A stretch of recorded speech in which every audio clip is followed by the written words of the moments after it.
জোৰা আমাক জেৰা চলাইছে আজি আকৌ মাতিছে আমি আকৌ সহযোগ কৰিবলৈ আহিছো গোটেইকেইজনক যিকেইজনক মাতিছে আৰু নিৰ্দিষ্ট কাললৈকে জীৱনৰ শেষ মুহূৰ্তলৈকে মোক যিমানবাৰ মাতিব যেনেকৈ মাতিব যি কাৰ্যতে মাতিব মই তেওঁলোকক পূৰ্ণ সহযোগিতা জনাম বুলি প্ৰতিশ্ৰুতি দিছো আৰু আপোনালোকৰ প্ৰতিটো উত্তৰ আপোনালোকে অকমান সময় দিয়ক এতিয়া তদন্ত চলি আছে যেহেতু তদন্তৰ কিছুমান তাগিদা থাকে যে সব কথা মুকলিকৈ ক'লে তদন্তত হয়তো কোনবা জায়গাত তেওঁলোকৰ অসুবিধা হ'ব ক্ষিপ্ৰগতিত আগবাঢ়িছে মই বিচাৰো দাদাই প্ৰত্যেকটো কথা আপোনালোকে কোৱা প্ৰত্যেকটো কথা ন্যায় দাদা মোৰো দাদা যোনে জানে আপোনালোকে মোৰো দাদা হয় ইমান বছৰে দেখিছে দাদাই ন্যায় পোৱাটো মোৰ অন্তৰেদি মোৰ ঘৰৰ মোৰ আত্মায়ো বিচাৰে দাদাই ন্যায় পাওক আৰু তাৰ কাৰণে মোৰ কৰিবলগীয়া যিখিনি আপোনালোকে যেনেকৈ আহিছে মোৰ কৰিবলগীয়া যিখিনি প্ৰশাসনক সহায় মই কৰিবলৈহে আহিছোঁ ধন্যবাদ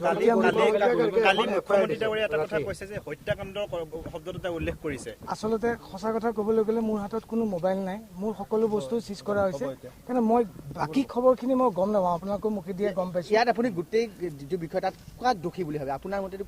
মই সেইটো ক'ব নোৱাৰিম তথাপি আপুনি প্ৰত্যক্ষদৰ্শী হিচাপে কি ভাবে প্ৰত্যক্ষদৰ্শী আপুনি আছিলে চিটুৱেশ্যনটোত আছিলে ন আপোনালোকে গোটেই ভিডিঅ'খিনি দেখা পাইছে আপোনালোকেও বিচাৰ কৰক নিজে আৰু প্ৰশাসনে তদন্ত কৰি আছে তেওঁলোকে বিচাৰ কৰি আপোনালোকক এটা ভাল এটা আপোনালোকক উচিত তদন্ত কৰি এটা খবৰ দিবই নিশ্চয় মোক প্লিজ দাদাই ন্যায়ৰ বাবে বৌয়ে কালি এফআইআৰ দিছে আপুনি ভাল পাইছেনে অশেষ ভাল পাইছোঁ বৌয়ে দিছে মই নিজে জাগাত যোনটো জাগাত মই খাৰা হৈ আছোঁ মই তাত আকৌ আইন বিচাৰি যাব নোৱাৰোঁ কিন্তু মই মোৰ আত্মাৰ পৰা কৈছোঁ দাদাই ন্যায় পোৱাটো মই একদম অন্তৰেদি কামনা কৰোঁ হয় ধন্যবাদ জোৰা আমাক জেৰা চলাইছে আজি আকৌ মাতিছে আমি আকৌ সহযোগ কৰিবলৈ আহিছোঁ গোটেইকেইজনক যিকেইজনক মাতিছে আৰু নিৰ্দিষ্ট কাললৈকে জীৱনৰ শেষ মুহূৰ্তলৈকে মোক যিমানবাৰ মাতিব যেনেকৈ মাতিব যি কাৰ্যতে মাতিব মই তেওঁলোকক পূৰ্ণ সহযোগিতা জনাম বুলি প্ৰতিশ্ৰুতি দিছোঁ আৰু আপোনালোকৰ প্ৰতিটো উত্তৰ আপোনালোকে অকণমান সময় দিয়ক এতিয়া তদন্ত চলি আছে যিহেতু তদন্তৰ কিছুমান তাগিদা থাকে যে সব কথা মুকলিকৈ ক'লে তদন্তত হয়তো কোনবা জায়গাত তেওঁলোকৰ অসুবিধা হ'ব ক্ষিপ্ৰগতিত আগবাঢ়িছে মই বিচাৰো দাদাই প্ৰত্যেকটো কথা আপোনালোকে কোৱা প্ৰত্যেকটো কথা ন্যায় দাদা মোৰো দাদা যোনে জানে আপোনালোকে মোৰো দাদা হয় ইমান বছৰে দেখিছে দাদাই ন্যায় পোৱাটো মোৰ অন্তৰেদি মোৰ ঘৰৰ মোৰ আত্মায়ো বিচাৰে দাদাই ন্যায় পাওক আৰু তাৰ কাৰণে মোৰ কৰিবলগীয়া যিখিনি আপোনালোকে যেনেকৈ আহিছে মোৰ কৰিবলগীয়া যিখিনি প্ৰশাসনক সহায় মই কৰিবলৈহে আহিছোঁ ধন্যবাদ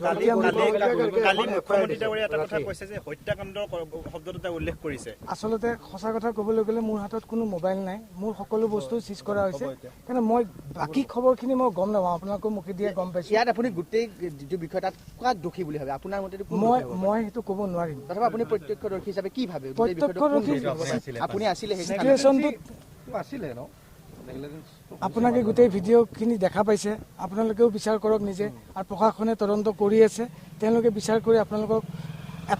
এটা ভাল এটা আপোনালোকক উচিত তদন্ত কৰি এটা খবৰ দিবই নিশ্চয় মোক প্লিজ দাদাই ন্যায়ৰ বাবে